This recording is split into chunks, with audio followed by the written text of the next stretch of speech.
At the request of the Broadcasting and Recording Services, members and visitors in the public gallery are requested to ensure that for the duration of the meeting their mobile phones are turned off completely or switched to airplane safe or flight mode depending on their device. It's not sufficient to just put your phones on silent mode, as this will maintain a level of interference with the broadcasting system.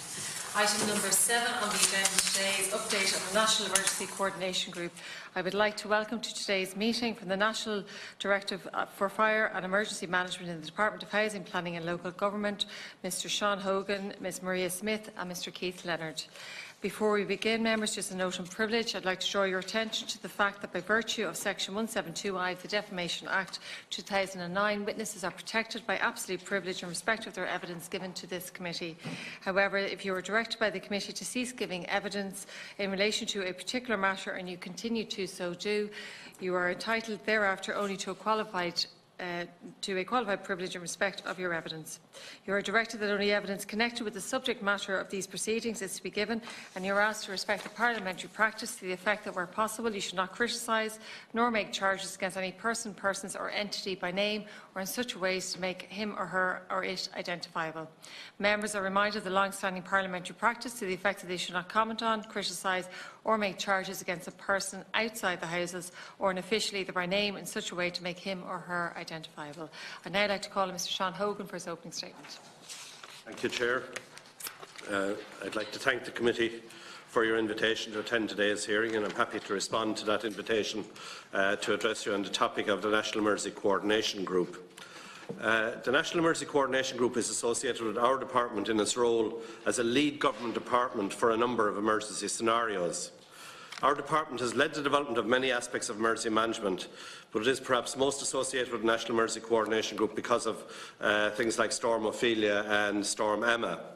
However, the National Emergency Coordination Group is part of a generic emergency management system which could be used by any one of 8 lead government departments depending on the emergency scenario, so it's not just associated with weather events. The Department of Housing, Planning and Local Government functions in relation to emergency management are delegated to the National Directorate for Fire and Emergency Management in our department. I am the National Director for Fire and Emergency Management in the department, and I am joined today by my colleagues Keith Leonard, who looks after all the emergency management side, and by Maria Smith, who is our Assistant Principal from the department's National Directorate also. Background on the National Directorate was established in 2009 as part of a consolidation exercise and operates with its own management board structure within the Department of Housing, Planning and Local Government. Its mandate is to develop consistent, effective, quality local authority fire services to protect community from fire. The National Directorate roles include developing national policies and standards and supporting and overseeing their implementation at local level. Based on international good practice in the field of safety and emergency management, the National Directorate uses a systemic risk management approach in its approach to managing fire risk and other emergency management scenarios in Ireland. 10 years on from its inception, the Management Board of the National Directorate has made significant progress in aligning national and local arrangements around the common fire safety objectives. The National Directorate supports the fire authorities through setting general policy, providing a central training programme, issuing guidance on operational and other related matters, and providing capital funding for priority infrastructural projects. National policy in relation to fire services is set out in a document entitled Keeping Communities Safe, published by the Department's National Directorate in 2013.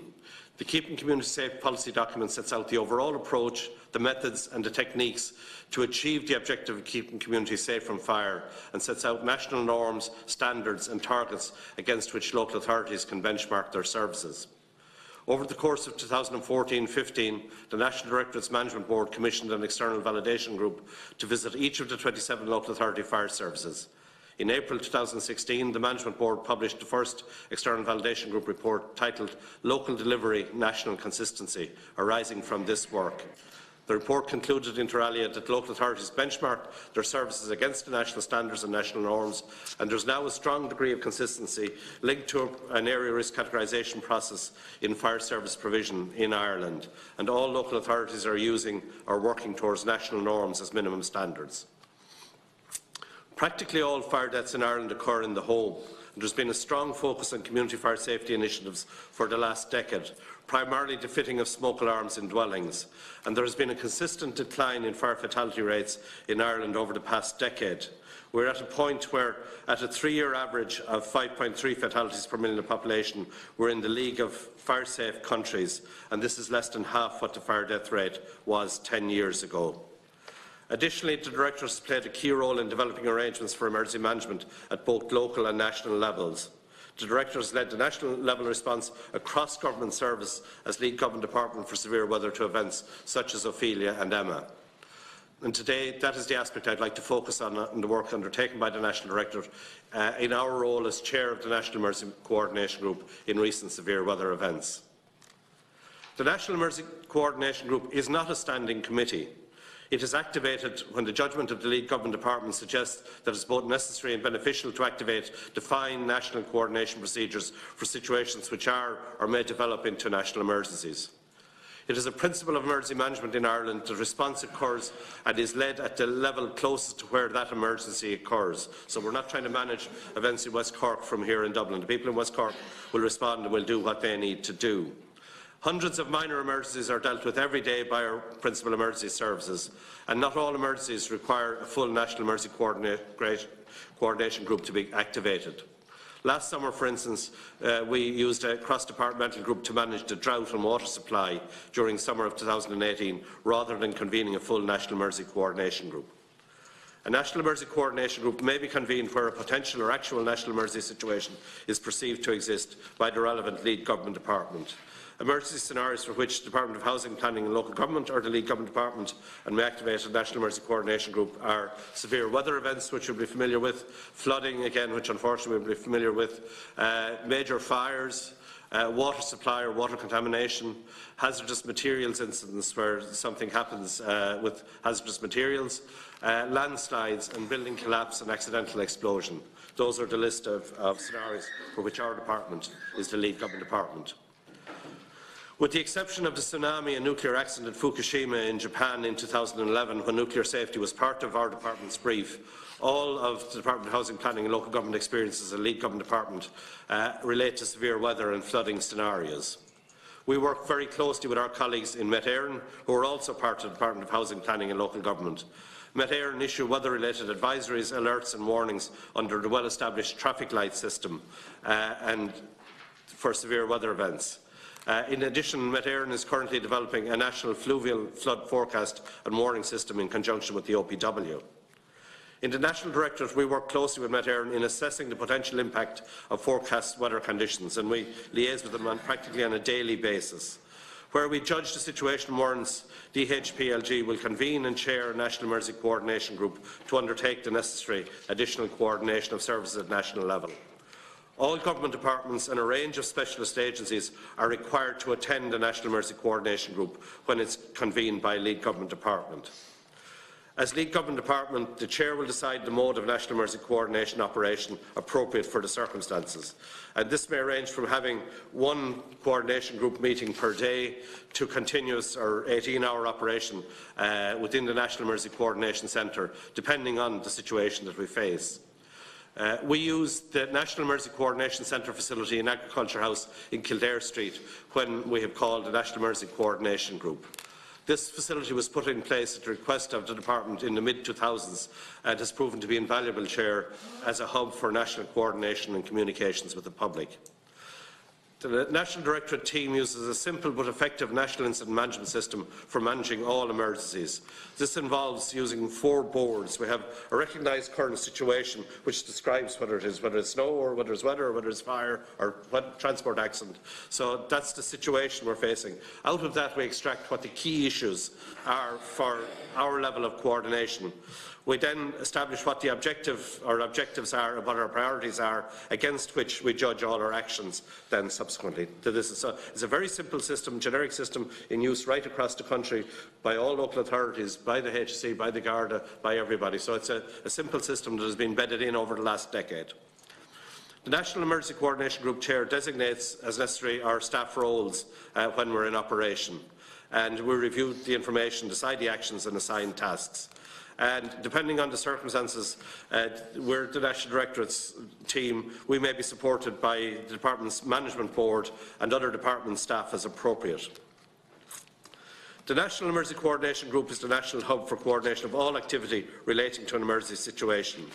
At the initial group meeting, the Chair generally makes introductory remarks for the situation, and at this stage we have established working relationships across many of the participants around the table, and that helps set the tone for the work of the National Emergency Coordination Group. The coordination activity at national level is referred to as horizontal coordination. In other words, we're coordinating equals among all the departments, the 15 departments and all the agencies. And that all happens in the National Emergency Coordination Centre. There may be several meetings a day or a single meeting depending on the situation. We prepare an agenda for distribution, and this reflects very much our key issues. And the job of the Chair really is to structure the meeting and make sure things are focused on those key issues and make sure each key issue is dealt adequately but efficiently, because time is usually a pressure there. From our perspective, it's important to bear in mind that the National Emergency Coordination Centre group is a forum for sharing information which enables organisations to make informed and appropriate decisions about their individual areas of responsibility. The existence of a National Emergency Coordination Group does not take decision-making or other functions from any statutory body, minister or department or agencies. People attending there are expected to share relevant information, to contribute meaningfully to discussions on issues and to ensure that decisions for their sector are made in a timely fashion, taking into account information shared at the National Emergency Coordination Group. Depending on the nature and extent of response required, the Chair may designate subgroups and subgroup chairs to deal with specific issues or aspects of its work that have arisen or are anticipated in the event of the emergency. And I would normally assign, in my role as Chair, a member of our staff to work with that group to make sure the issues are dealt with quickly and effectively. Some subgroups dealing with generic functions, such as the issuing of public safety messages or preparation of communication messages, may be standing for the duration of the National Emergency Coordination Group. Others will come and go on a day-by-day basis as we need. Part of the role of the lead government department is to liaise with and support those who are working at the front line to manage the emergency. The task of linking with local services is referred to as vertical coordination. So there's two levels of coordination, one at our national level, which is our horizontal, then the vertical, where we link out to the people who are managing the emergency at the local level. A framework for major emergency management was adopted by Government in 2006 and was introduced through a 2-year major emergency development programme, and it underpins the coordination of local response efforts in an emergency situation. A national steering group for major emergency management was an interdepartmental body was formed at that time in 2006. It's chaired and supported by the National Directorate and has an ongoing programme for further development of emergency management capacity at local and regional level. The National Steering Group is overseeing currently the final stages of introduction of a framework for mass fatality planning, which, Chair, is a grim subject, but one nonetheless where we feel there was a need to do some work there. The National Steering Group has developed and published an extensive range of guidance on different aspects of emergency management. And as we have seen in flooding from Donegal to Snow and Wexford, the relevant local authorities lead the local response and coordinate the activities of the principal response agencies, being the Garda Síochána and the HSE. Significant efforts have gone into developing a standard approach to this function, and each event is reviewed with a view to learning. So an initial experience of one local authority in using social media to provide information for the public on a developing an emergency situation has become the norm after a review meeting where people present, well, this is how we did it in Cork, and this actually worked, and there was issues about this, and then the other people. So that's how a lot of development has happened over the last decade, Chair. Provision of timely and appropriate public safety warnings information for the public is one of the key roles of the National Emergency Coordination Group. The Chair of the National Emergency Coordination Group will generally lead the Department's public information and communications work associated with the emergency, and the Department's general approach is to have a single voice for the duration of the emergency, if that's possible. A further perceived strength of the Department's current practice is the crisis management process, which is dominant, and communications is positioned as an important ancillary support function and is not the central player of the National Emergency Coordination Group. And while recognising the centrality of National Emergency Coordination Group's public information mandate, with its focus on crisis management and general reliance on expert-led and delivered communications, the Department experiences that the National Emergency Coordination Group has established a credibility with the media and the public as a definitive source of warnings, advice and information. And as both widely accepted public communication is an indication of successful delivery of the National Emergency Coordination Group remit. But managing to preserve that positive perception of the National Emergency Coordination Group is a constant challenge, Chair. If we were to overuse the National Emergency Coordination Group or have a bad misjudgment on an issue, then that could well damage our public credibility, really.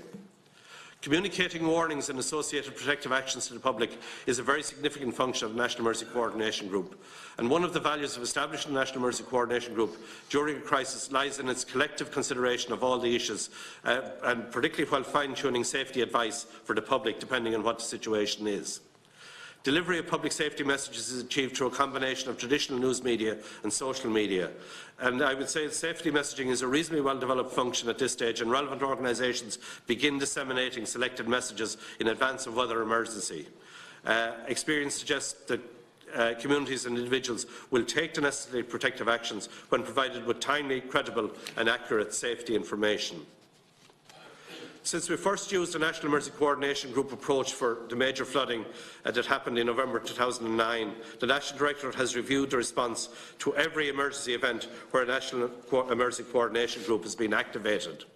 This has enabled a continuous cycle of reflection, learning and improvement in our coordination of emergency response. We have prepared a review report on the extraordinary series of weather events which affected Ireland in 2017-18, including ex-Hurricane Ophelia and Storm Emma. And also including 3 flooding events, and strange for Ireland perhaps, the drought and associated water shortages and wildland fires last summer.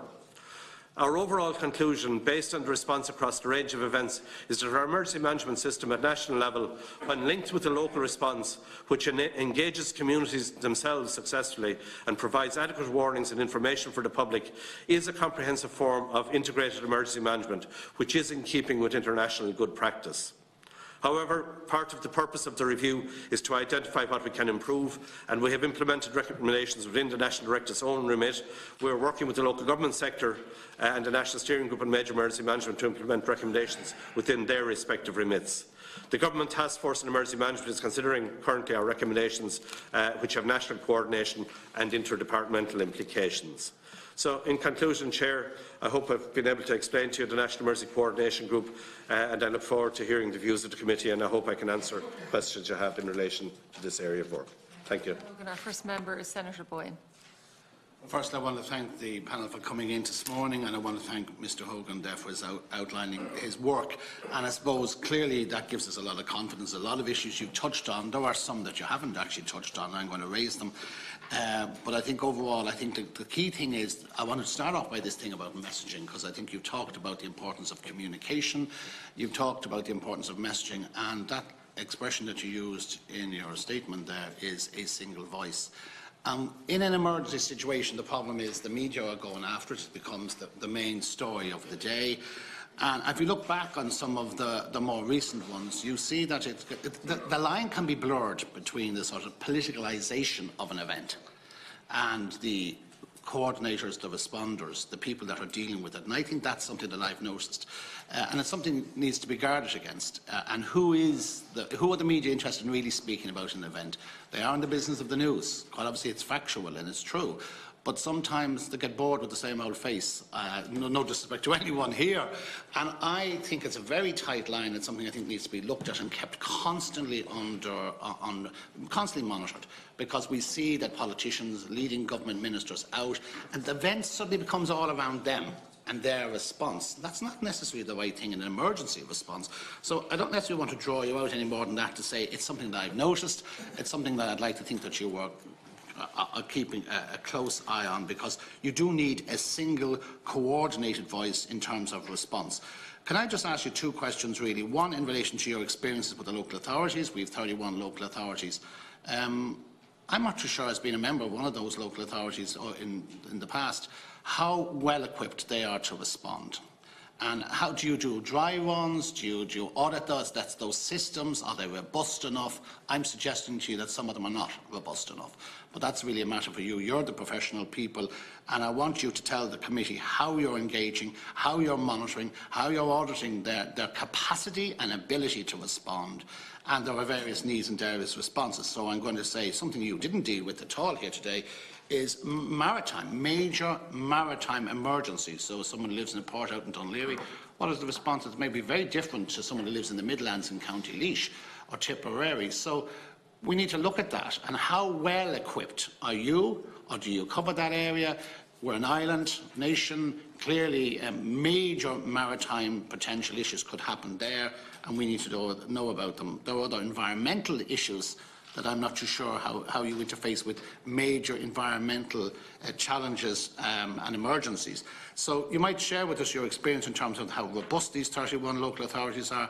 Do you audit them? Do you check on them? Do you go out to see their response units and how well equipped they are and how they relate to you? Secondly, in relation to the homeless initiative, the major challenges that face, you see when there's a major snow event or disaster like that, there's the agencies involved, particularly in Dublin with homeless, put out alerts to say, contact us. But how do you interface with that organisation and all of that? So I think that's really just the two issues, and if you would deal with the National Maritime Emergency Responses.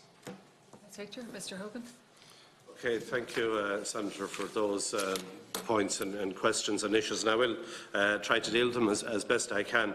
Yes, I suppose I should have said, and what I was referring to really in terms of the leading of the voice, and I suppose the role that I would particularly personally have stepped into is chairing the National Emergency Coordination Group, and that then involves then doing a lot of leading the media, because part of, and we work very closely with traditional media, as I would call them, and the approach that we do facilitates the traditional media. So by having our meetings and timing things, we can get our message out, and they've been really very good, I would say, Chair, in terms of capturing and picking up on the safety messages which we have wanted to disseminate. In doing that, it's not just myself, but you will have seen, hopefully, the image of a series of spokespersons, people from the transport sector, from the ESB, the communication sector, the defence forces, the Guard, and we have the whole sort of group aligned around, and that's part of how that whole system works and that whole public communication piece. In relation to politicisation, of course, obviously we live in a world, we get our mandate effectively from the Taoiseach of the day, and that's, since 2009, depending on who the Taoiseach has been, Taoiseach Cowan at the time, and then Andy Kenny, or the Taoiseach Mr Radker at the moment.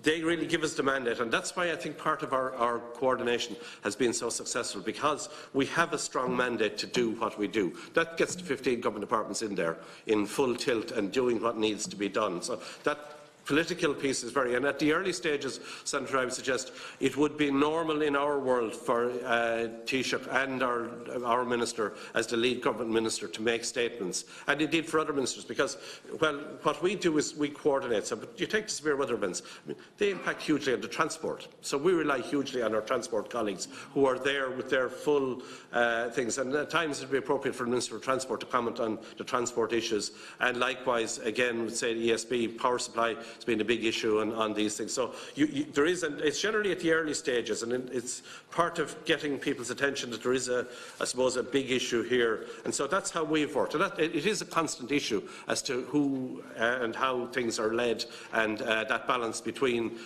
where do we go with this? And for ourselves as public servants, not becoming the story ourselves. We have message to get out there. We're not the story. The National Emergency Coordination Group isn't the story. What we want to do is get people focused on the weather and on the event, and that's certainly the approach that I would take. We have the benefit of having, and the other thing I suppose I should say about the political, the Taoiseach and various ministers will attend National Emergency Coordination Group meetings themselves to see things. There have been situations where we've been asked to go and brief full cabinet as need be on various things. So there is a high degree of interaction really with that.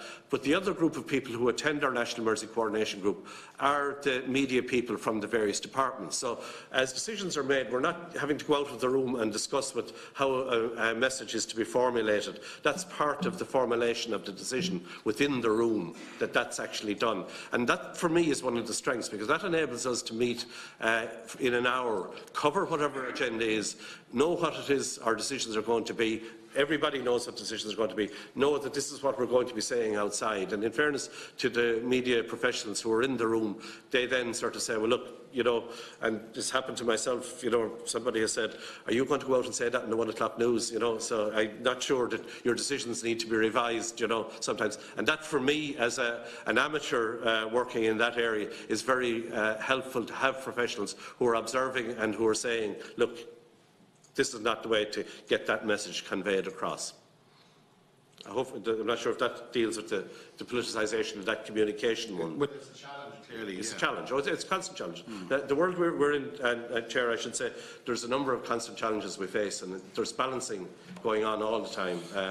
And I would put our hands up and say there have been situations where, in retrospect, I would have made an alternative judgment about these things. But that happens, you know, in the kind of areas. With respect to the local authorities, and again, it's an interesting point. I might go back on the piece. The Major Emergency Development Programme was a 2-year programme designed to embed this framework for major emergency management. That framework was about how local authorities are going to work with the Garda and with the HSE in an area, because they're the ones charged by government. If something happens, if it's a road traffic accident today, you know, it's local authorities, fire brigade will go to it, it's the Garda will go to it, it's the HSE's ambulance service will go to it. So they're used to working together. This is a framework was put in place in 2006 to enable those services to work together. They went through and went over a very defined set of steps. And I would suggest, Senator, I think part of our approach has been to work very carefully with people. There may at times have been sort of an approach, well, this is what we do at national government, we set policy, that's what they do out there, they execute and whatever. We have stepped into the space of working closely and carefully with both local authorities and the HSE and our Garda, and our National Steering Group on Major Emergency Management has Department of Justice, Department of Health, HSE and local and Department of Health as well working there. So we work very closely together in terms of making sure these people can work together. And I would have a fair degree of confidence, I have to say, in the local authorities. In fact, I would go stronger than that. I think the local authorities have taken emergency management and the local response unto themselves and have really made an effort in this area. They realise the importance of it, and I think they've demonstrated that, as I say, whether it's flooding in Donegal or snow in Wexford or, you know, storms in Cork or whatever, I think the local authorities really have. At the end of each event, we gather in the 27 services that we deal with. Well, there's 31 local authorities, some of them provide services jointly. We gather them in and we reflect on those events. And I do recall specifically, say for instance after Ophelia, the people in Cork talking about how they did certain things and being quizzed by their peers and by their colleagues. And everybody went home from that room. And I would say that the good practice was in Cork now. You would find that, I would be pretty confident that you will find that in all 27. There will obviously always be little variations as to how people do things, but I think the local authorities have really taken that on board. And while I talked about in the fire service area, we did what we called an external validation. So we had said, this is national policy, this is what we want you to do. We then went out and a small group was appointed to go and visit every authority, and that was a very beneficial exercise, really. We haven't undertaken that same exercise in relation to emergency management, but we do have a slightly different way of doing that. As the parent department of the local government system, local governments have stepped in and have done the work that's been necessary. They have spent money doing those responses, and as a department we have stepped in to support them, and we have recouped over the last decade probably up to €90 million have been recouped additionally to local authorities for unbudgeted expenditure which they have undertaken in that area. And obviously, as part of our process in that, unless things are in order, unless the series of plans, their major emergency plans or their flooding plans or severe weather plans are in place, then obviously money won't be forthcoming. So it's a case of linking the two, really. So, and in that way, I think local authorities really have, from my perspective, undertaken, and I have a strong degree of confidence in dealing with when I have to pick up the phone to ring a particular local authority about what's happening there.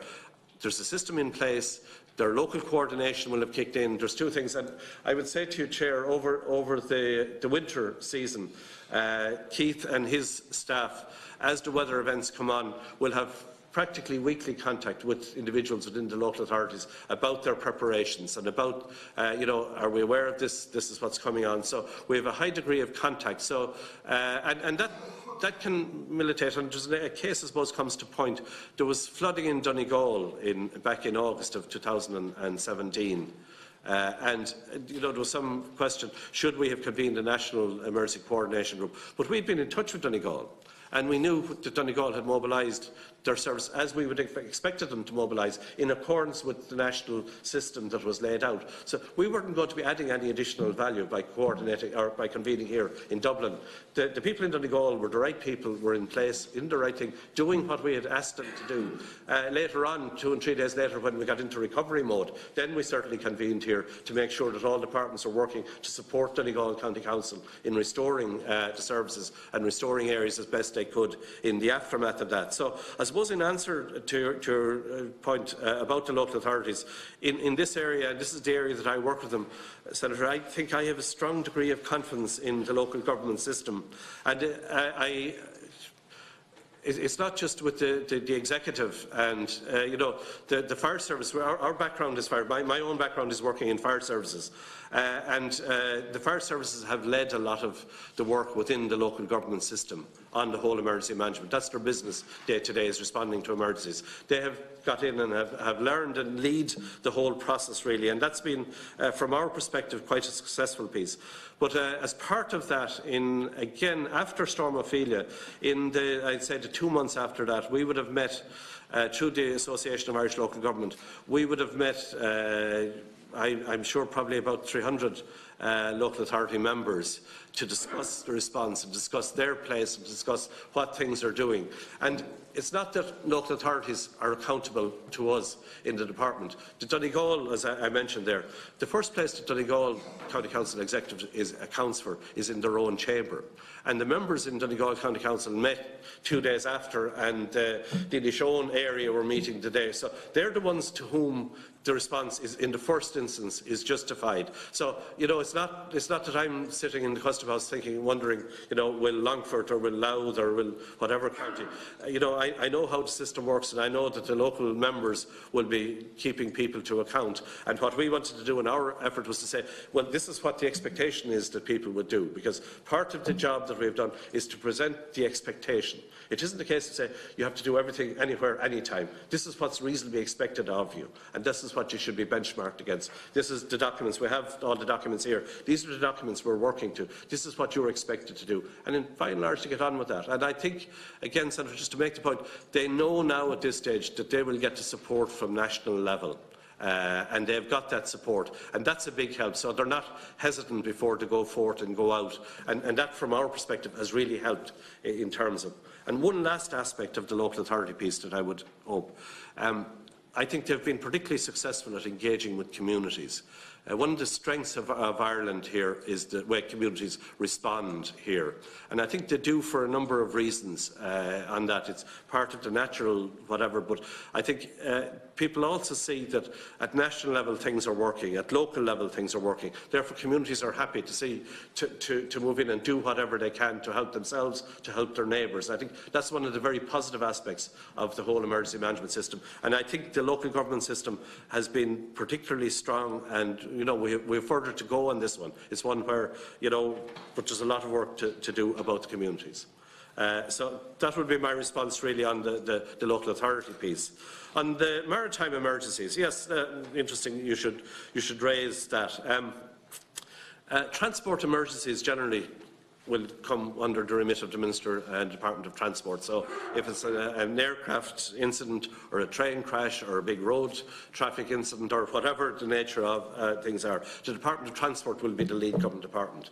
They will convene a national emergency coordination group, of things. But we do have a huge degree of a liaison with our colleagues in the Coast Guard, in particular, in relation to maritime. We have our framework for major emergency management. They have a framework for search and rescue, as they call it, response at sea. We actually have a protocol for the interface between the two, because if a ship is coming close to shore, and that might involve pollution or it might involve rescuing lives, like the one in Norway there just a few weeks ago, if you recall, the cruise ferry, hundreds of people had to be evacuated off a cruise ferry. So there's a well-established I couldn't talk about maritime emergencies per se because it's not our department, we're not the lead department, but I do know that in the event of something we would be equally moving in to support the Department of Transport in the way that they support us currently. If there's snow or if there's a storm and the bus system is disrupted or the airports are disrupted or the rail system is disrupted. So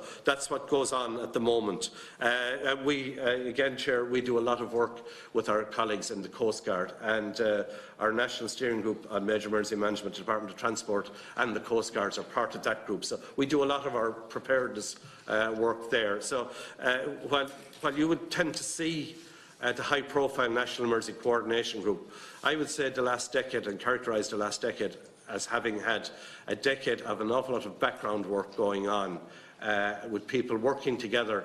And that really has been the secret. People know each other. Ireland is a good scale of country, and we know our colleagues in the Coast Guard very well. We'll work with them. They understand our system. We understand their system, which is more governed by international practice, the IMO rules that they work under. We have to all understand those. So I'm sorry, Senator, I can't give you more detail on their system, but that is how we interface with that system. I would expect the same system, the very same system would be used if there's a transport accident involving the marine as what we use. On the issue of homelessness and severe weather events, there's a couple of things, Chair, that I would be particularly, I suppose, proud of really in my role. As a department, we would have a particular focus on this issue and have had since the beginning of these. And I look back at Storm Emma and the work that was done in the run-up to Storm Emma from the 26th of February, that particular week. We had sort of put out word, this is getting severe, this is going to be bad, and the homeless would be among our priorities, and as a department of looking after homeless. And with the organisations who were out on the ground, a huge amount of work was done. And in fact, there was something over 100, Keith, additional people who would never normally come in, were successfully persuaded to come in, and where they were engaged by the health service and they got medical needs and things attended to.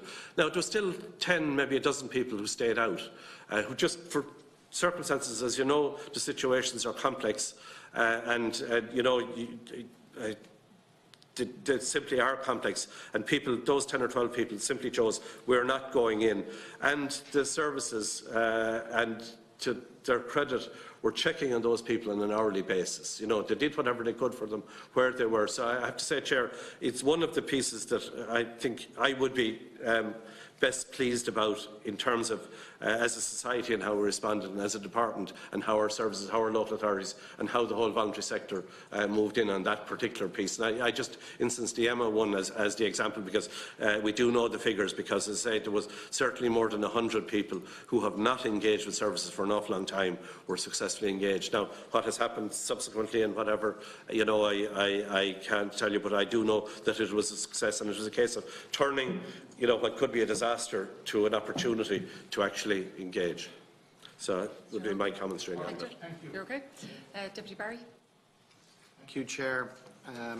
I'd like to thank the speakers for the presentation. It's very informative. You'll have to bear with me a wee bit here. The throat is not 100% this morning. So I have two questions, essentially. The first one relates to a weather emergency situation. I would imagine that the policy is, should be, in a weather emergency situation, number one priority, the protection and saving of life. We have had fatalities in weather emergencies. To some extent, that's inevitable. But there are those who feel, and I would share the opinion, that there have been people who've lost their lives in weather emergencies, and it could have been prevented. One case that has come into the public realm, where the widow of the man who died has spoken publicly, was the case of Fintan Goss from County Louth, who lost his life in a weather emergency in 2017 in Storm Ophelia, whilst driving home from work. He was a private sector worker, and would he have lost his life had he been a public sector worker? To make sure witnesses are protected by absolute privilege and not to identify anybody outside the houses. Sure.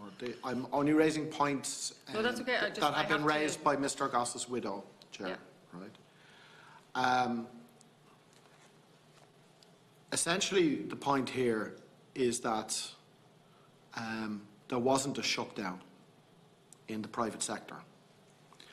We don't have laws in this country which say that in a red, status red, weather emergency situation, that private sector workplaces, or workplaces generally, must shut down. The workers must be asked to stay at home in the interests of protecting life and limb. Now, I think that there should be legislation to that effect.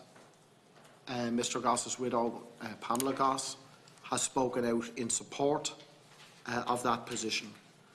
And I'm asking you to comment on that. Do you think it would be an assistance to the work of the coordinating committee if such legislation were to be in place?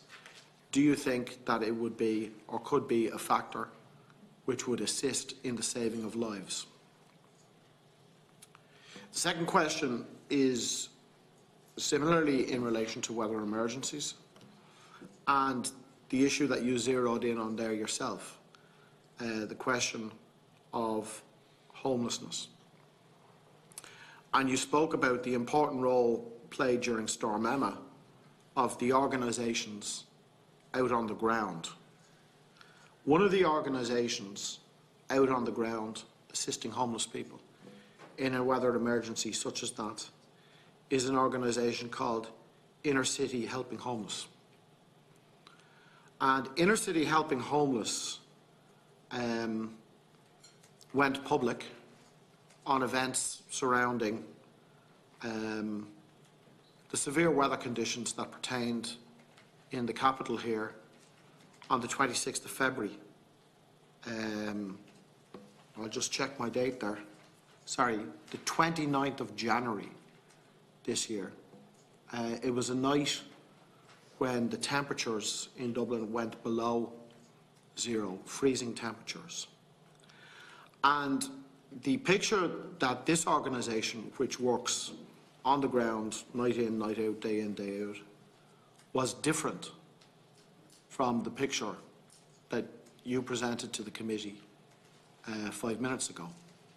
It wasn't a picture of 10 or 12 people staying out despite being coaxed in, despite being beds being made available for them, and for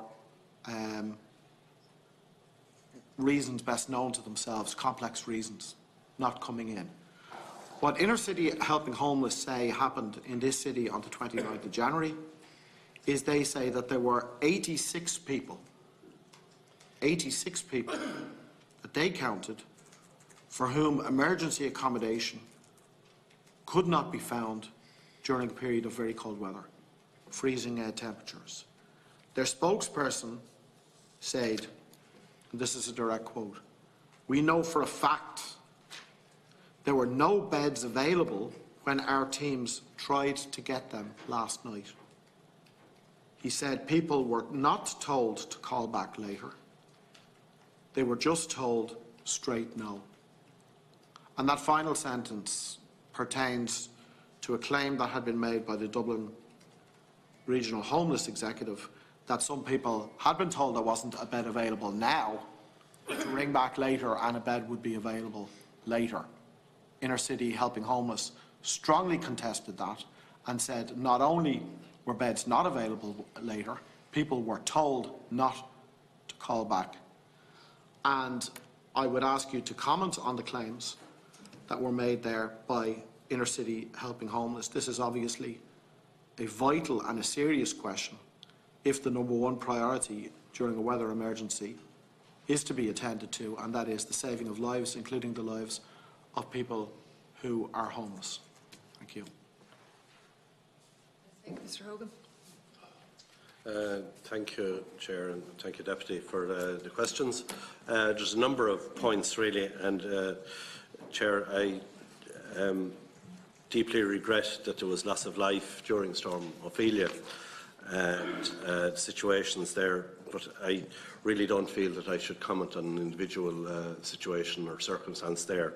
I would be happy to comment on the overall sort of piece that the Deputy raises arising from that about having laws and status red and closing things down. It is clear our priority is protection of life and limb in situations, and that's clear, and that's really the role that the National Emergency Coordination Group has taken during status red alerts from Met Éireann. Really has been about the additional piece that we're adding beyond the weather information that Met Éireann give, is we think there are very real and very definite public safety issues, and that's what we've been doing, is to provide that additional public safety advice. We're not operating under any legislation, and different countries have different approaches to this, to have code red and they close and their statutory pieces. And I would have to say my own personal comment, and this is a personal comment distinct from a strong departmental view, is I'm not sure that legislation would actually be of benefit in that situation. I think the system that we have here, which we would describe as integrated emergency management, which is sort of an idea from international practice really in this area, that really what you want to do is to get communities responding in a way to the advice and the warnings, rather than taking a central command and control approach where we sit in Dublin saying this will happen, this will happen, this will happen. That is not the approach that we've promulgated, Chair, for the last decade, and I personally would have question marks as to whether that would be the right tone for what would work in this country. I think we have developed a system with people trying to get information, people reacting to that information in an appropriate and way that's sensible for themselves. And that's really what it's all about. It is about people, and I'm not trying to individualise this, but that people do need to take account. And that's how the Met Éireann's weather alert system is worked out. If it's a yellow alert, you need to be aware of it. If it's an orange, you need to be thinking about this. If it's red, you need to do something about it. That's a very simple, straightforward system. And so we don't have laws, and I personally wouldn't be in favour of laws which would enable somebody like myself to make a judgment and say, close this, close that, close the other, workplaces in particular. One of the things in reviewing the response to severe weather events, Chair, that we have seen is the workplace is a complex and non-homogeneous place, and I think one of the things we discovered ourselves, or I discovered particularly, while we would have been well familiar as the fire service dealing with emergency services, we have realised that there are a whole series of essential services out there which need to be kept going and which people have had to make arrangements. And I think the experience of Storm Ophelia and the experience of Storm Emma has brought home across a range of employment sectors of the needs to develop enhanced arrangements for having staff on to keep bakeries moving, to keep logistics that are there, that are moving. You know, these are not the high-profile jobs, but they are the essential jobs that keep the country sort of working. And I think every employer, you know, has and will consider, and I think are considering things more in this area. There is advice and guidance. Our colleagues in Department of Business Enterprise have guidance available and have published and have updated that guidance since the experience of Ophelia and Emma, Chair. for individual employers that will be there, they're obviously, will look at their business continuity, what they need to do to keep their business going in the particular areas. Many of them, would alter their hours, would alter their work arrangements. I know this is something even in the emergency services, which we do. A lot of our fire services are provided by retained fire services, so we have made different arrangements. Local authorities have made different arrangements for their fire services, for instance. So when this kind of situation is forecast, and when, there's a good sort of lead-in time. So in response to Deputy Barry's request for my comments on that particular area, I'm not convinced that legislation is the way to go on this particular area. And sorry, Chair, I wouldn't want to comment on the individual case at all. In relation to homeless, I'm not sure of the particular night of 29th of January this year. Deputy, is when you're referring. What actually what was happening that night? There's been a number of sort of February, in my memory, was a lovely month. 29th of January, I'm trying to recall what it was particularly was happening on that night. It may well be below zero, but there would be 40 to 60 nights when temperatures would fall below zero. And again, there's a well-established system, Chair, in place how local authorities react in that particular situation. So I'm afraid I'm not in a particular position to comment directly on the 29th of January. And again, I suppose I would go back to the piece, the Dublin Region Homeless Executive and whatever would not be accounting directly to ourselves, and that in the first instance, it would be Dublin City Council that they would be working with on those. So again, I don't think I'm in a position to comment particularly on that particular night, but you can take it that when National Emergency Coordination Group, that one of the issues that comes and that a special effort goes into is in relation to the homeless. Mr. Hogan, Deputy Barry, you want to come back in there?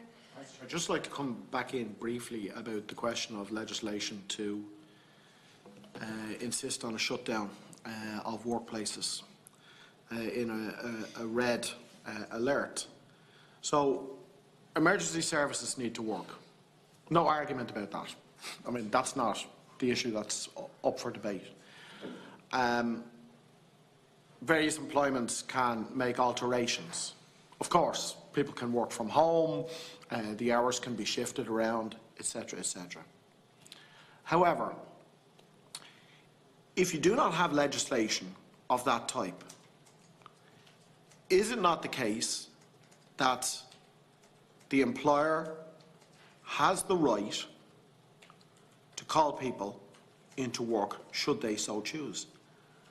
And is it not the case that inevitably, given that people aren't going to be able to walk to work in all circumstances or fly to work or whatever, that you're going to have people in buses or cars or bicycles or whatever out on the roads and the highways and byways during a red level weather alert?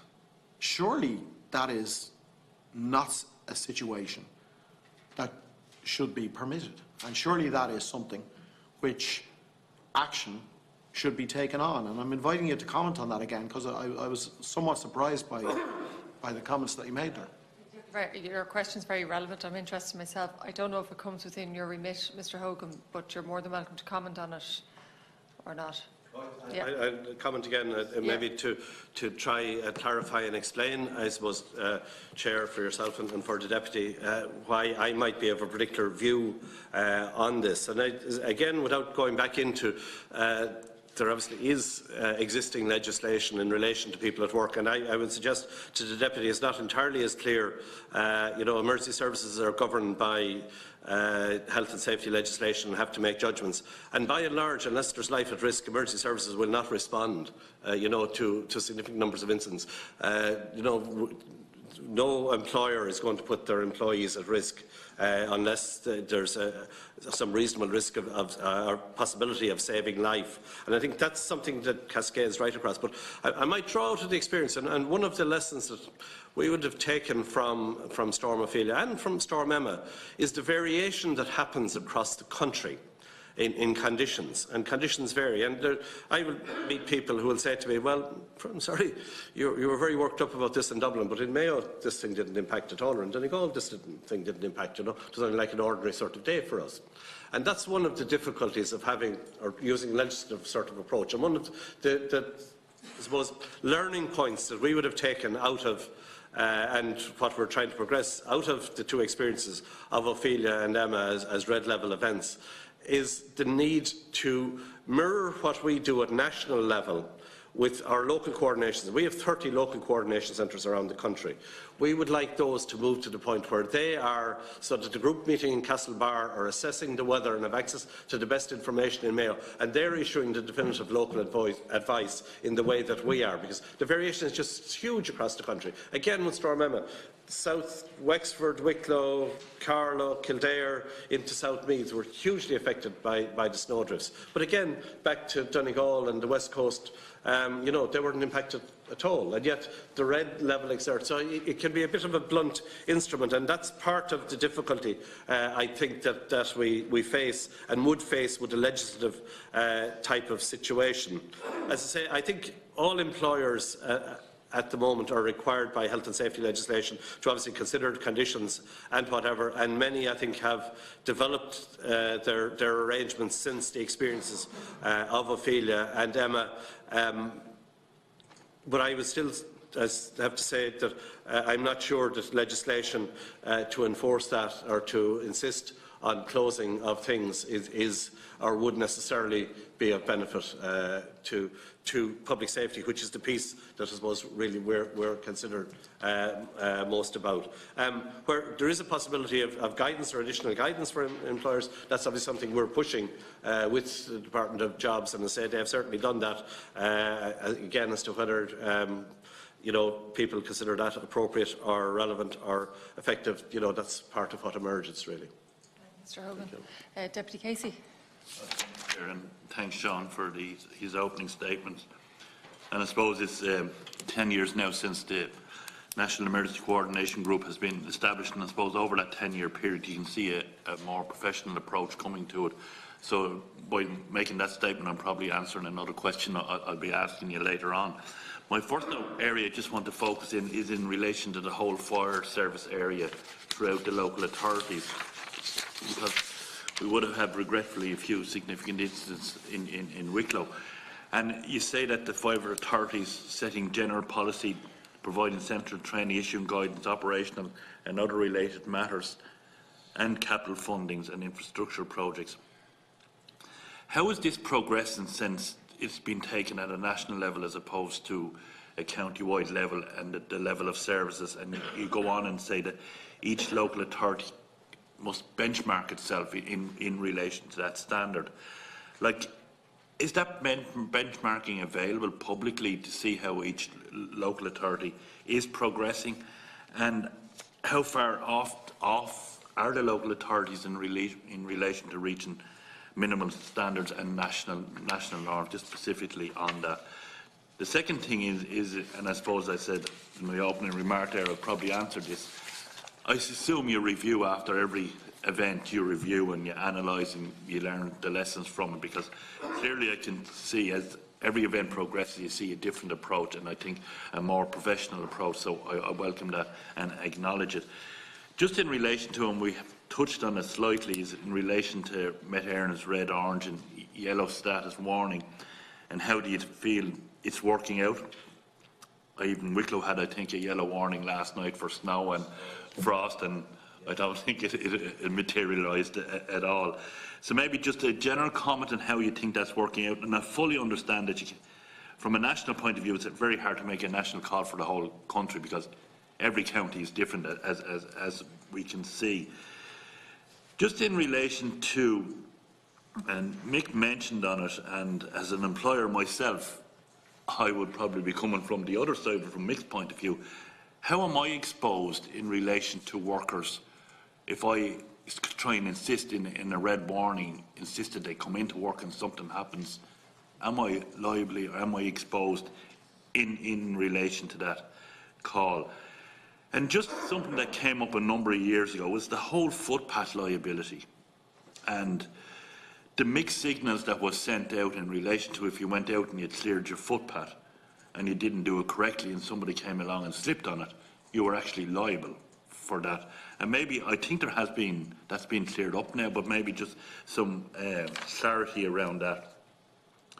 I'm going to mention maybe some specific issues in relation to my own county as well, and something that's a continuous concern moving forward is who can call a road closure. And we have one road in Wicklow called the Sally Gap, which becomes a tourist destination for the four-wheel drives when the snow comes, and then the phone is picked up and there's an emergency call, and our two voluntary organisations, both the Glen of Amal Mountain Rescue and the Dublin Wicklow Mountain Rescue, are sent out then to pick them off the roads. And then when they get up there and they said, "Are you leaving my vehicle here?" and they say, "Yeah," and they're upset and annoyed that their vehicle is being left behind. But what we had tried to do in Wicklow a number of years ago was to actually put a barrier on roads like the Sally Gap, but nobody seemed to be able to make that final call as to who would make the call to say, put the barrier up, stop the vehicles up there.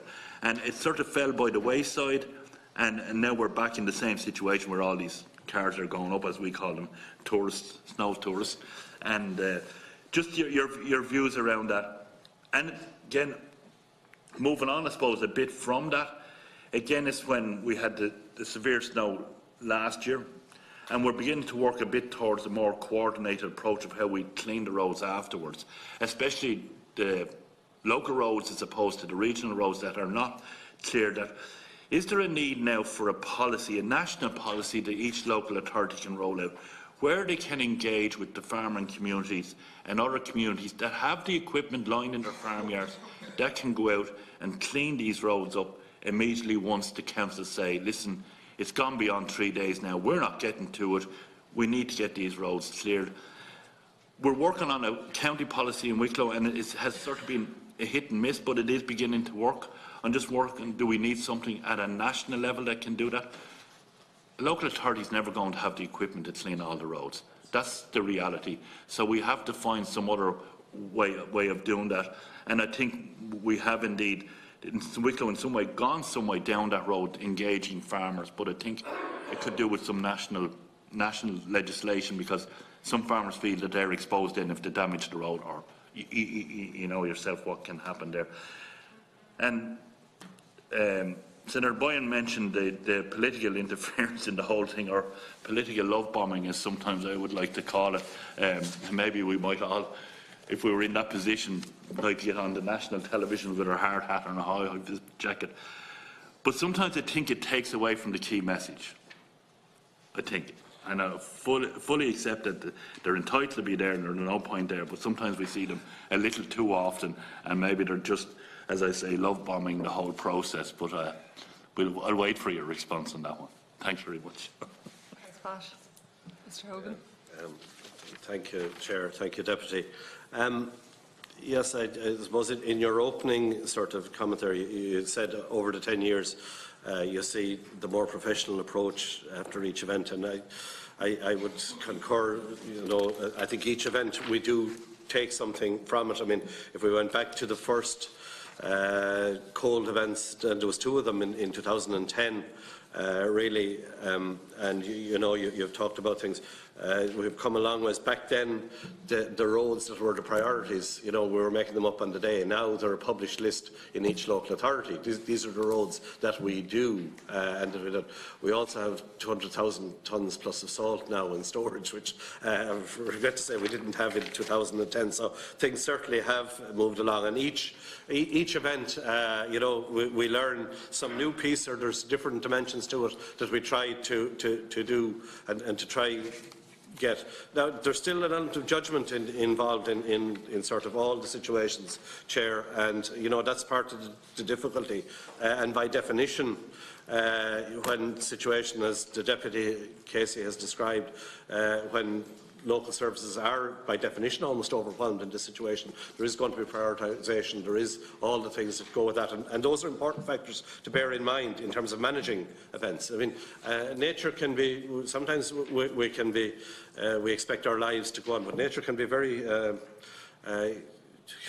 what's the word I want to use? It's just, its impact can be huge on society in ways that, perhaps we're not as used to now as people in rural communities would have been, and would, look out every day and see what the weather is.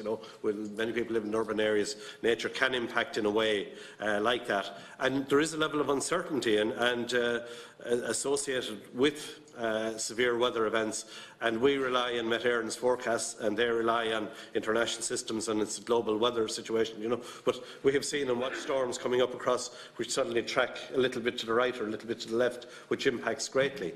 And the other thing for the Deputy raises about Wicklow and the case last night, snow is notoriously difficult to forecast, notoriously difficult to actually be precise about it. So they're the kind of difficulties that we face when we have on these.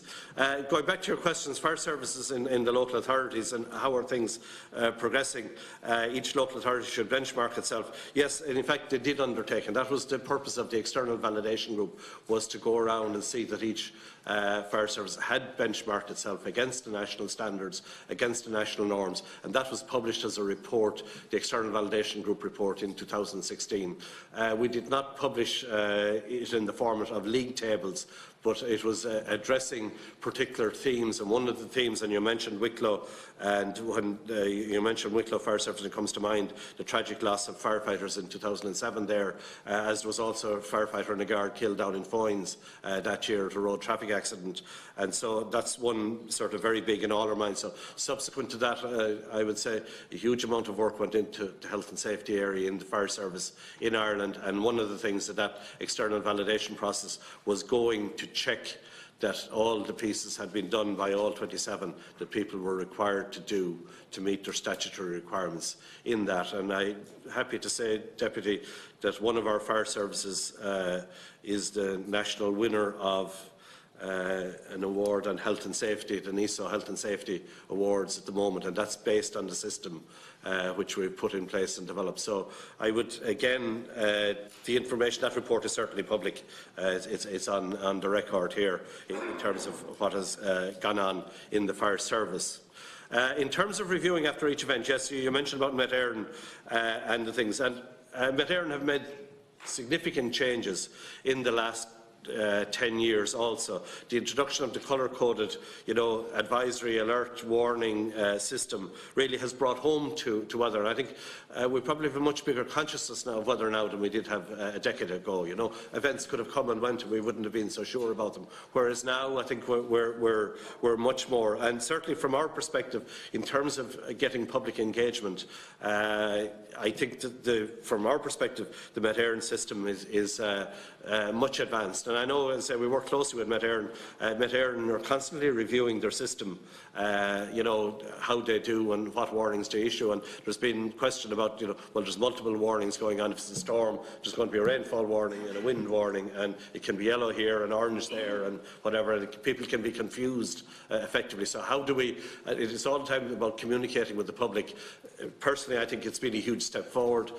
Will it be refined? And I think Met Éireann are probably working to refine the messages around that and the judgments around that all the time. As I said, bearing in mind that from our perspective, and I think from Met Éireann's perspective, the forecasting of snow is particularly problematic and particularly difficult and hard to get right, and events happen, and we think, should we have gone on this? See, if it's in the red territory, it's straightforward from our perspective. If it's in the yellow territory, well, it's here. It's this orange bit that you're approaching the red, so it could go sort of either way. And as I say, Chair, there's a lot of judgment involved in all of this, and we try to draw on all our experiences, I can tell you, in relation to those.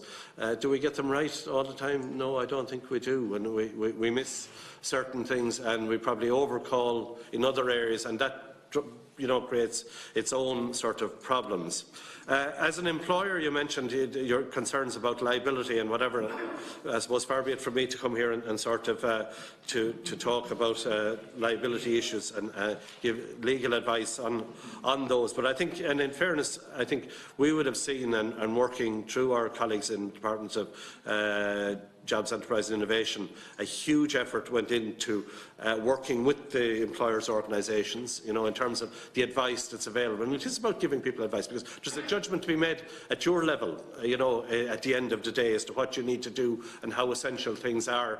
And, and the last thing anybody will ever want, I'm sure, is to see an employee, not get home to their family safely, at the end of the day. And I think that's a fairly common and universal position, but I'm afraid I really couldn't give you the kind of legal advice that, in the way that you're talking about there. On the issue of footpath liability, and yes, that is one that goes back to 2010, and I would accept that there was confusion initially, but the Attorney General of today did come forward and did give us a form of wording, which I should have learned off, but I haven't, I'm afraid, so I should be able to recite it for you here. But I think the essence of it was, yes, people not alone could they, but they should clear outside their footpath, and there isn't a liability attached to this unless you do something which creates a particular risk that's going to injure somebody. So I think we moved on from that, and I think that applied also to your question. And I think that's where the doubt comes in, unless you do something that could create a risk.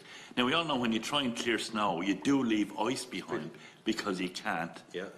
And then, are you then creating a risk because it's safer to walk in snow than it is on the ice? And this is the whole... Yeah, the whole question, do we do nothing rather than sort of do... I suppose, I think we all do, we make our judgments on these ones, and in my own case, I live in a particular area, and we get out and we clear footpaths in front of our own and our neighbours' houses, the elderly houses, and we do it. We'll take our chances on the liability piece. Is again just a personal perspective on that one. And I do think that it is one of the positive features. I mean, society really around some of the weather events has really come together sort of really well, helping each other, helping the neighbours and doing that, and that's really Chair, I have to say, from an international emergency management perspective, achieving that, and I'm not sure that we can take the credit for that, but that certainly is where you'd want to be, really, in terms of society, in terms of responding. It does bring communities together during these events, and I think you see a huge community response and things. As a country, we should be proud of that. Proud of that. I would totally concur with that, Deputy. Totally concur with that. As regards the road closures, who can call a road closure? There's a very interesting question, I'm sure, which there's people in the Department of Transport could advise you much more on that one than I can in relation to that. But I do have great sympathy for you in what we call the tourists, or just another set of people we would have seen who do foolish things to draw attention to themselves, during weather emergencies, whatever.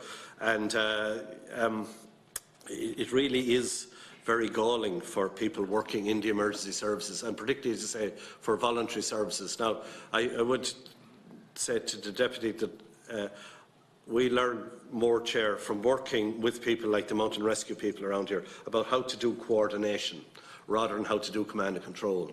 My experience of working with mountain rescue back over the years when we were developing our framework for major emergency management really was a classic of how you cannot impose on groups, and it is awful to see people who get up themselves, who are volunteers, who go out and do that and who are being abused, really, and whose services are being abused. And that same issue applies for emergency services, for people who do foolish things, who get in difficulty and who expect that the emergency services are then going to have to make a judgment. Do we go to respond and to rescue? These are not situations that should arise, but unfortunately there's always a handful who do the kind of things that we do, and I think we regret that. We're well familiar with the tourism one, where people are testing out the four-wheel drives, and not even four-wheel drives. So yourself and the people in the Glen of Amal Mountain Rescue have my full sympathy on that particular sort of issue, I have to say. Again, as regards the snow and clearing the roads, certainly our national policy would be for local authorities to be engaging and to be encouraging farmers to be clearing roads. As I said, we saw it during Storm Emma.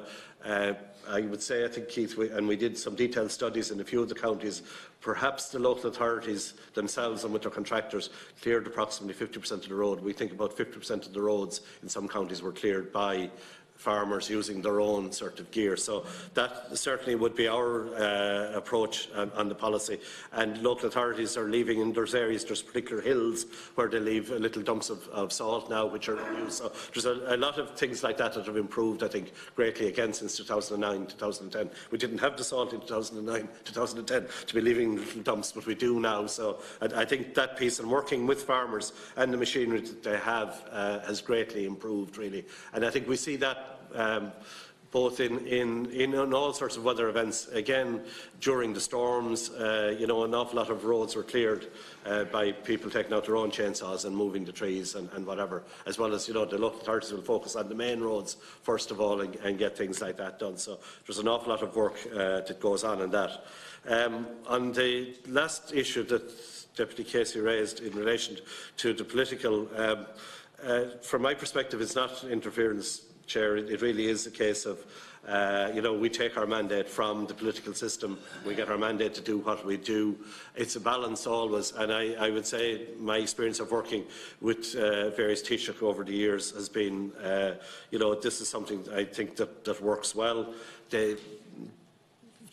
My experience is the political system comes to support us to see what needs to be done, what departments need to be done, are things happening here, are there particular issues, are there whatever. And the other thing that I would say, Chair, that the political system brings to us, it brings feedback to us in a way, in a very direct way. We hear very directly about what the issues are that people are confronting, and that's part of our role in emergency management, is to pick up on emerging issues.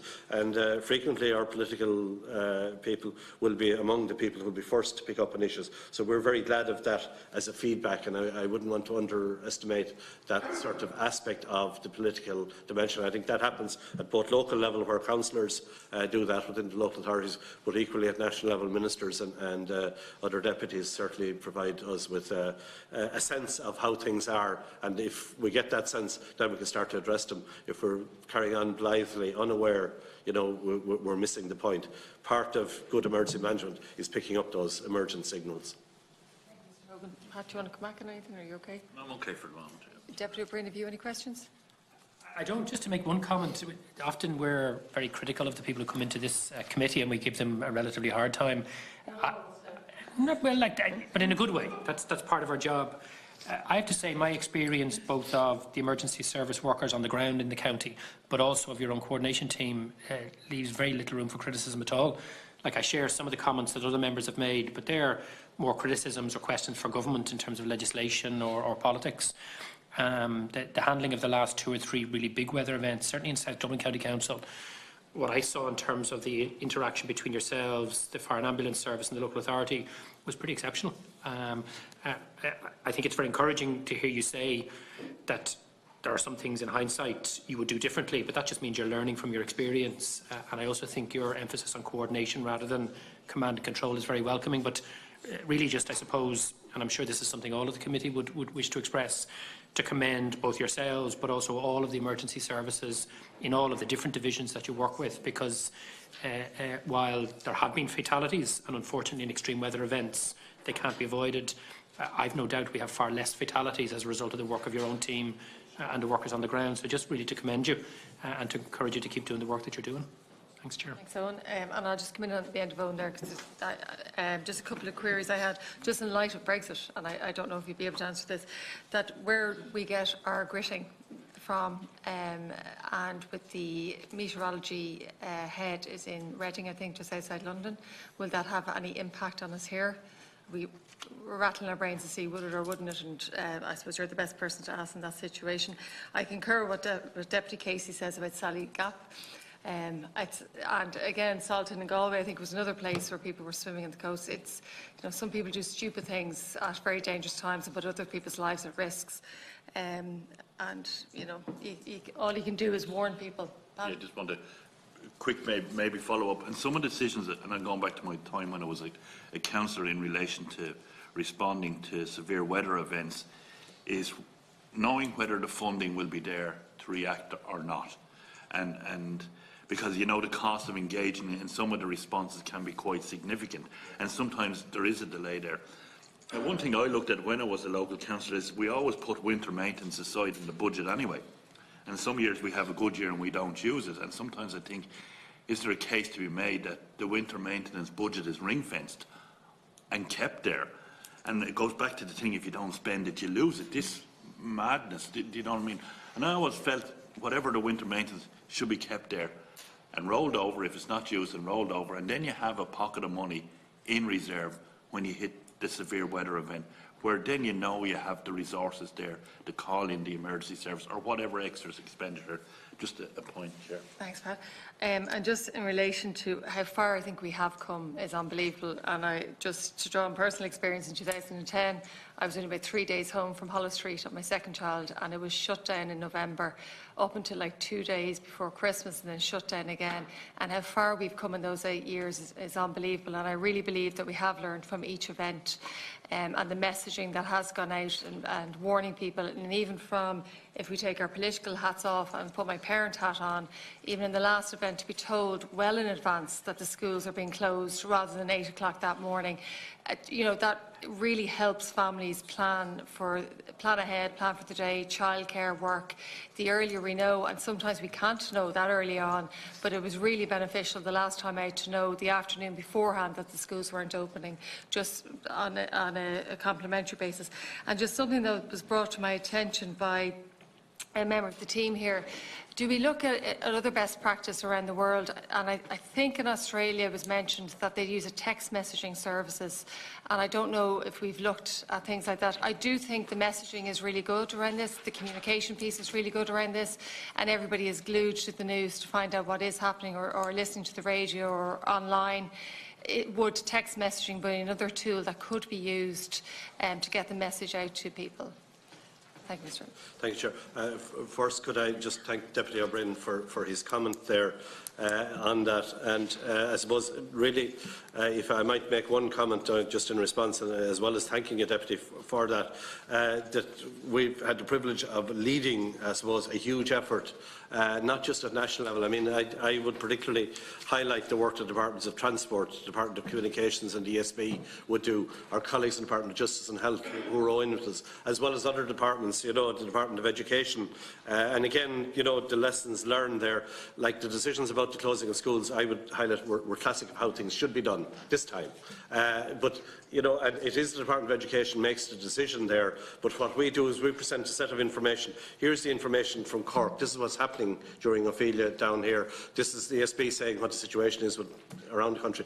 This decision needs to be made before 2 o'clock so the public will know, so people will know. And that's how our system works. So the Department of Education, Minister for Education can make the decision and can do that. So that really is how it is worked. But it is, Deputy O'Brien, I have to assure you, a huge effort by the full panoply of not just central government, but I would also say the local government system and our frontline services. And certainly we have put in a lot of work over a decade in terms of trying to develop those pieces. And as I say, I would still say there's aspects, there's a judgment issue here, and inevitably when there's a judgment issue, we will get that, you know, in retrospect, wrong somewhere along, and we do, and we put our hands up, I think, generally, if we do. To come back to the other ones on Brexit and the possible impacts on Met Éireann.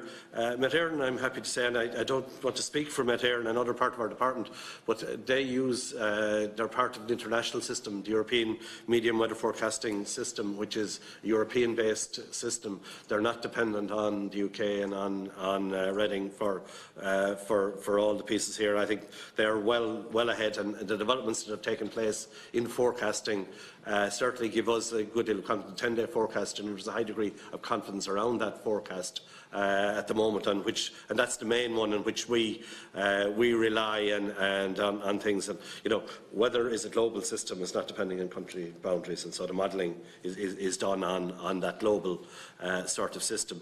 In relation to salt, I can assure the committee that our colleagues in the Department of Transport keep a huge stock, so I think we'd have a whole year of sort of preparation, and we know that there's multiple sources, in fact, are used for the delivery of the salt stocks, again without speaking out of there. So I think we would, from our little bits of research on this one, we're happy that we're okay there for the time being. So Brexit is not going to impact hugely in those areas. Too expensive. There won't be a tariff on it now that it'll make it too expensive.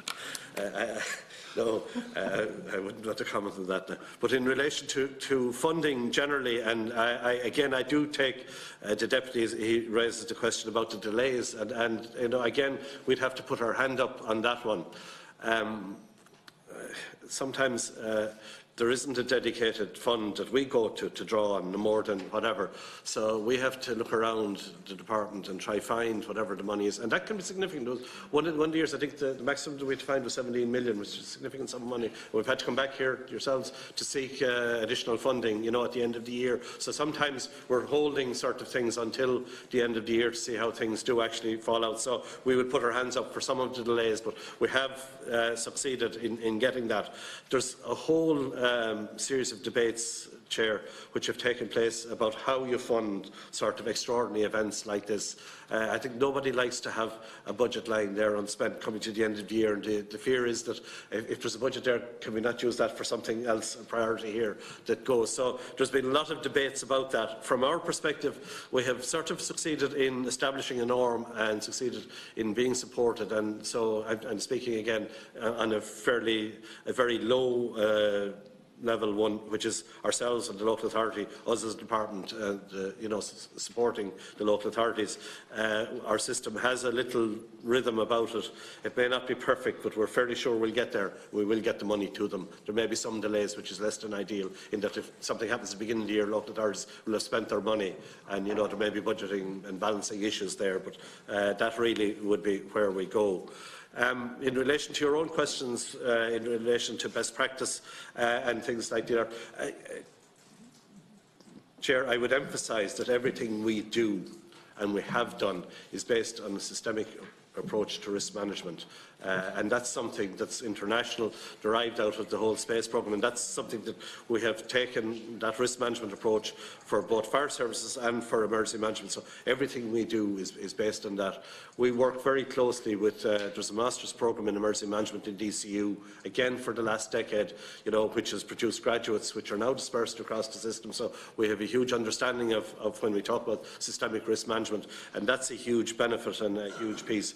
And part of the success is trying to look ahead and trying to be ahead and anticipate, not just looking back at what happened the last time, but trying to be ahead and putting the systems in place and putting the National Emergency Coordination Group in place. They were all significant steps, looking ahead based on international good practice, really, we would say.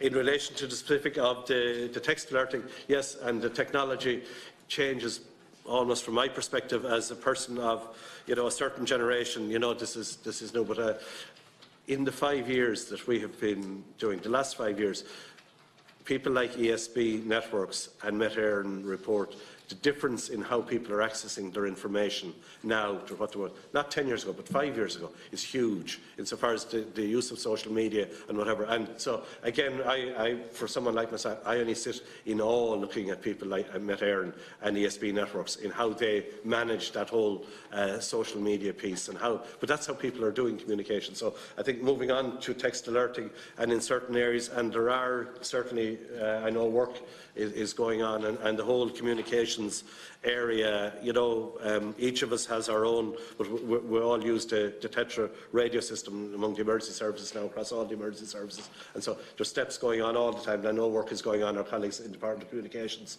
are certainly progressing work in that area. You might just talk a little bit about gorse fires and the fatality report that you're working on. Can you allude to that at all in more detail, or? Yeah, no, the general fatalities and fire fatalities. The gorse fires last summer was certainly an interesting experience for us.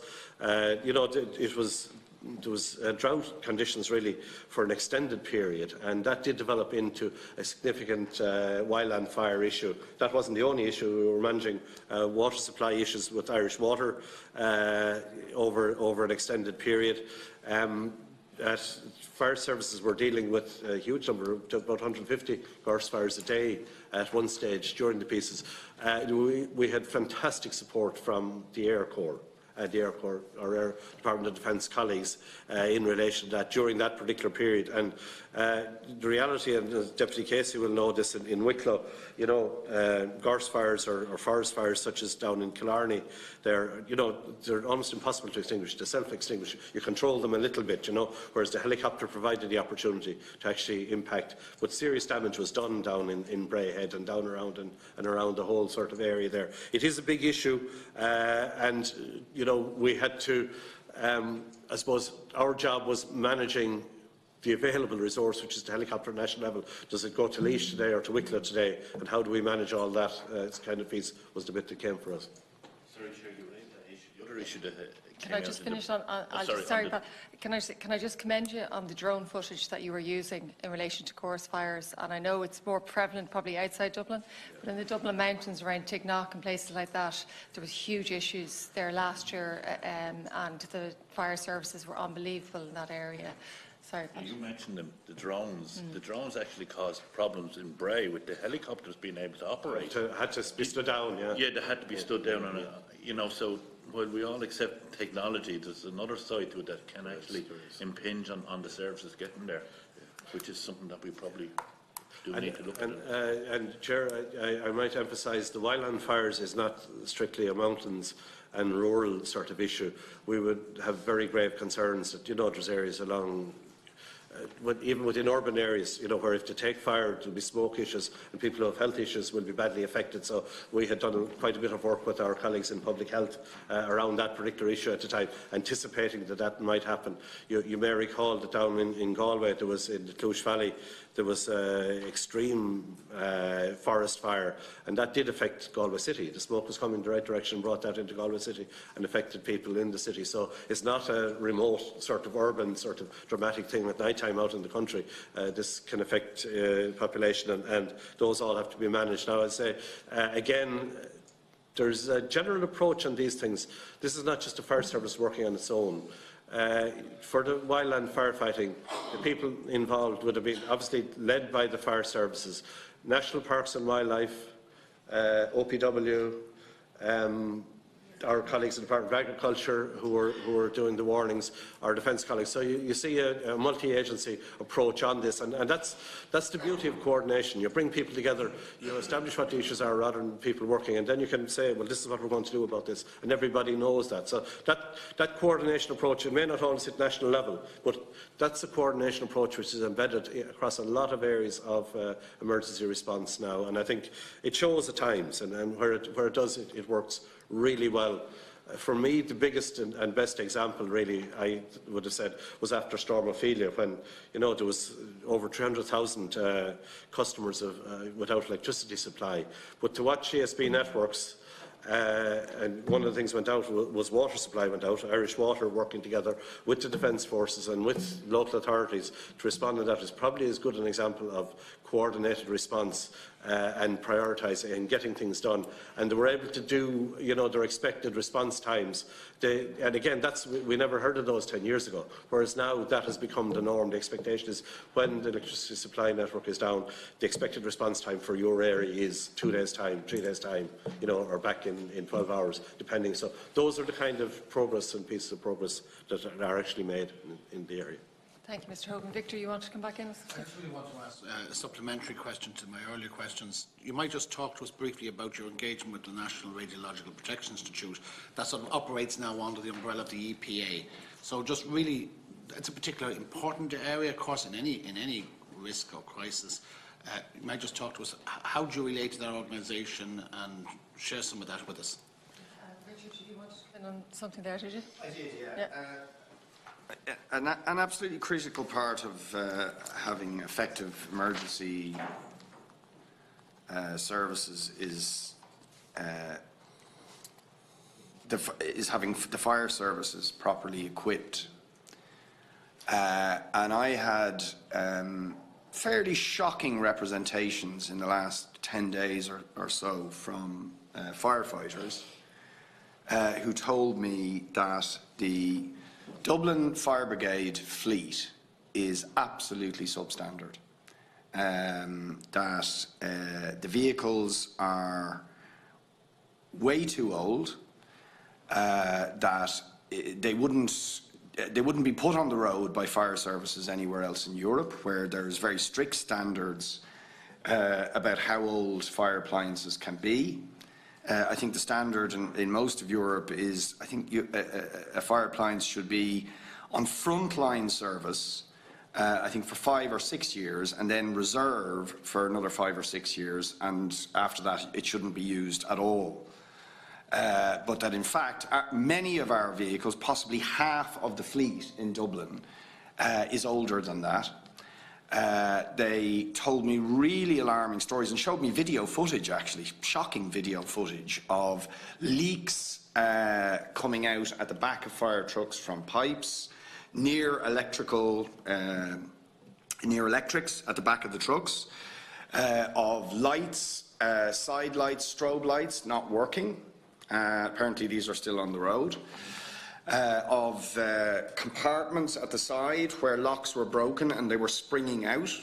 In one instance, they told me of how they could have killed a cyclist, basically. And that drivers who raise these issues and refuse to drive these trucks, because they're personally liable if there's any accidents, are being disciplined, intimidated and so on, and essentially told to shut up, to drive trucks that are defective.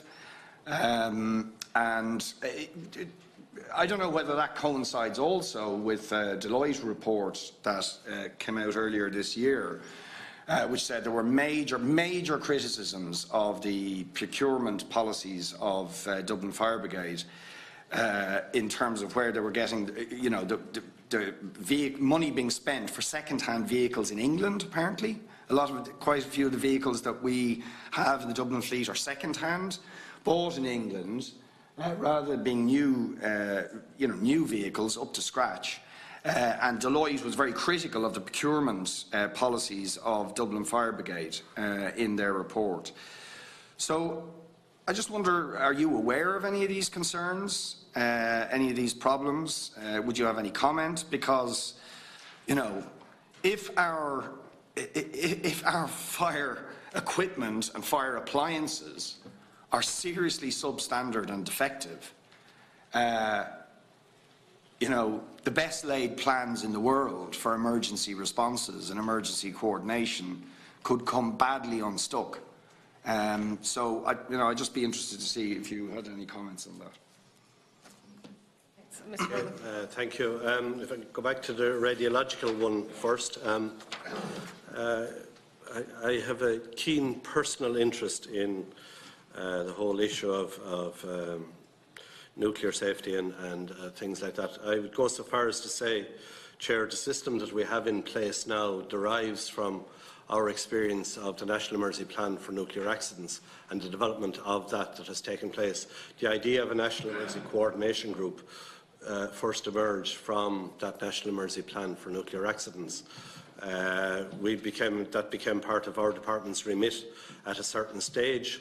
The National Emergency Coordination Centre was put in place at the request of Rini Dempsey from our department, who was the principal officer at the time dealing with that National Emergency Plan for Nuclear Accidents. So we would have strong links, and we would have undertaken a review of that plan. That plan has recently passed to our colleagues in the Department of Communications Climate Action as the EPA. So we would work very closely with the RPII, as they were formerly, which are part of the EPA now, on the whole issue of radiological. We have our own guidance on dealing with radiological emergencies, one of the ones developed under the National Steering Group for Major Emergency Management. There's a guide for the principal emergency services in dealing with incidents like that. And should a nuclear event occur, and our colleagues in the Department of Communications Climate Action, I have no doubt, would be convening a lead government department in the way that we do for severe weather events. Just to say that at the time when we did in March of 2011, when Fukushima did occur, we did use the National Emergency Coordination Group to deal with issues. And there were, despite it being the far side of the world, there were issues for us here that we needed to deal with in relation to that at the time. So I have personally, as strong and fond memories, and I believe a lot of what I have learned I learned out of the National Emergency Plan for Nuclear Accidents and the experiences, and some of those were very bad experiences in the early days, but certainly they provided the basis for what we have now, Chair. In relation to Deputy Boyd Barrett's questions in relation to fire services and Dublin fire services in particular, and the fleets being substandard in Dublin, and what the standards are and the European standards, and I think alarming stories was the version. And you mentioned the Deloitte report, which was undertaken into procurement. I would be aware of some of the comments that are made, because these are comments that are made publicly. I wouldn't necessarily agree with them. Everything that we do in our world is designed, we do it for a particular reason.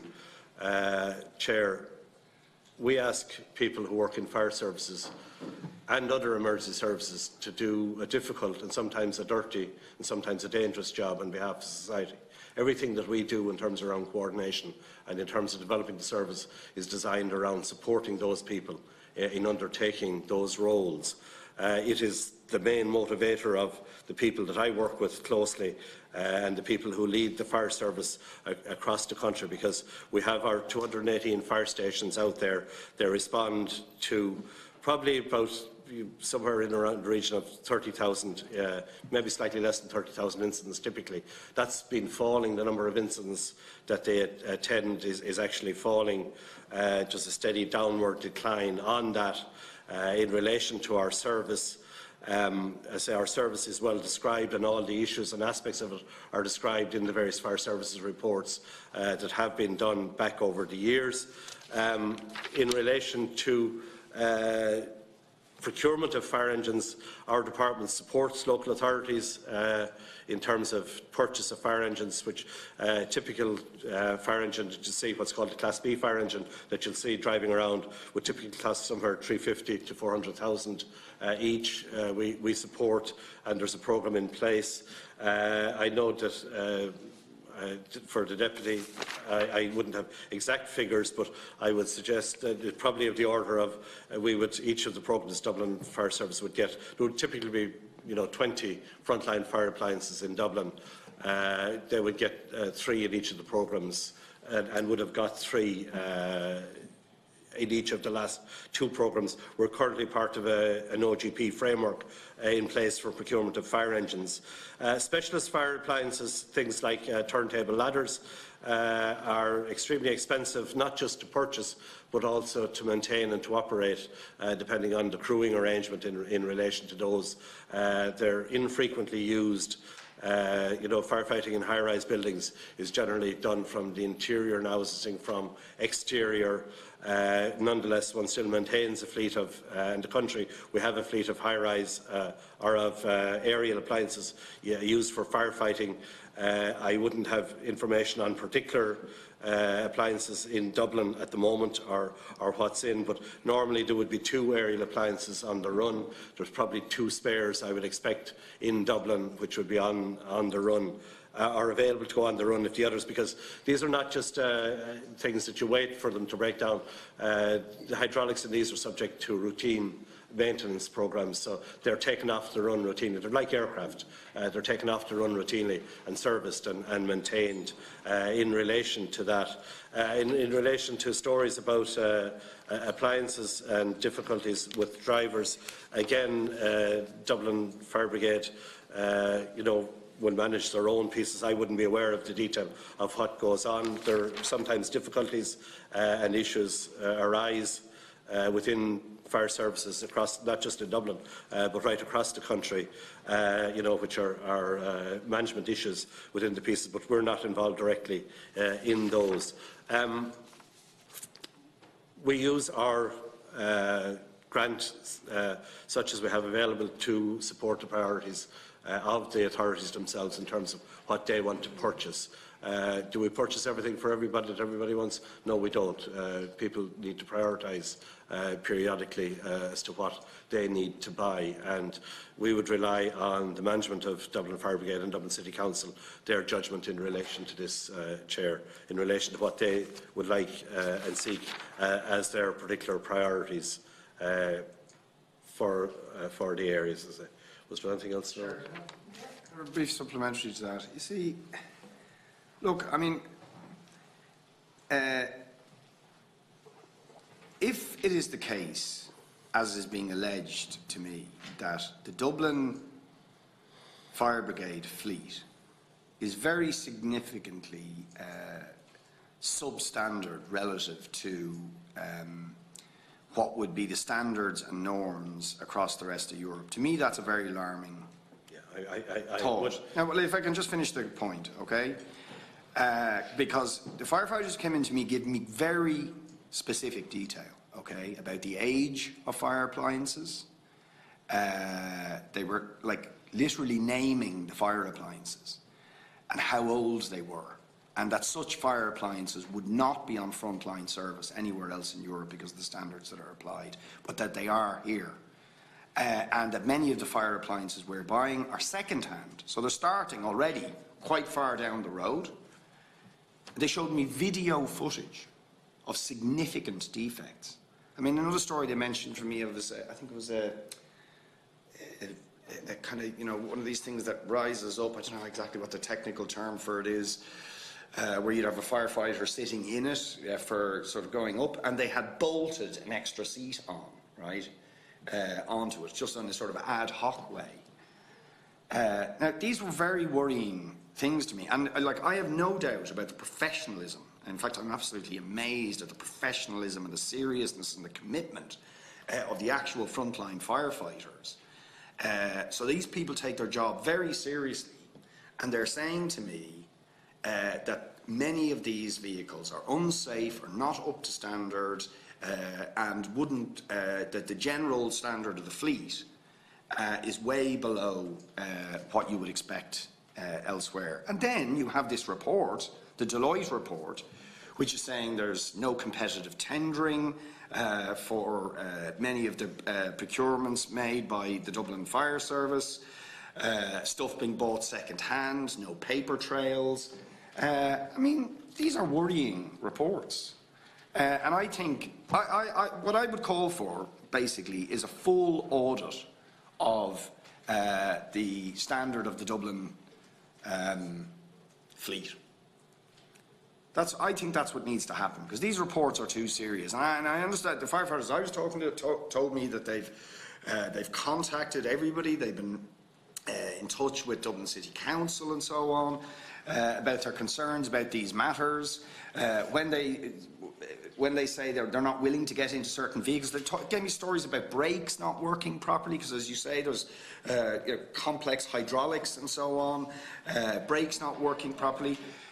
These are very significant concerns, so I just want to raise them with you and think that there needs to be a full audit and investigation. Because it's exceptionally relevant, but it is off the topic of what we were here for today, but it is relevant to delivery of services. No, what I'm saying is relevant to delivery of services, but I want to give Mr Hogan an opportunity to come back. Very relevant to emergencies. I did say it was relevant. Yeah, and we would obviously take very seriously that our emergency services, and particularly the fire services, which is our own services, is able to respond to things.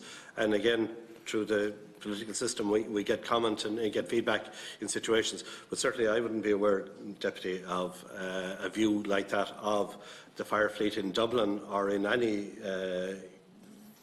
county or local authority fire service.